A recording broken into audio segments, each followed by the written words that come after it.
النبي عليه الصلاة والسلام نهى عن 5 أوقات يصلى فيها النفل المطلق، 3 منها النهي شديد، وقتان النهي خفيف. أما ال3 التي النهي فيها شديد جدا فهي عند طلوع الشمس، لما تبدأ الشمس تطلع لا يجوز للإنسان ويحرم عليه أن يصلي اختيارا في هذا الوقت.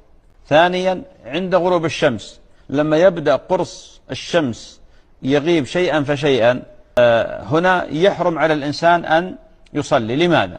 لأن النبي عليه الصلاة والسلام أخبر وخبره الصدق والحق أن المشركين يسجدون للشمس عند طلوعها وعند غروبها، هذا واحد. والعلة الثانية أنها تطلع وتغرب بين قرني شيطان.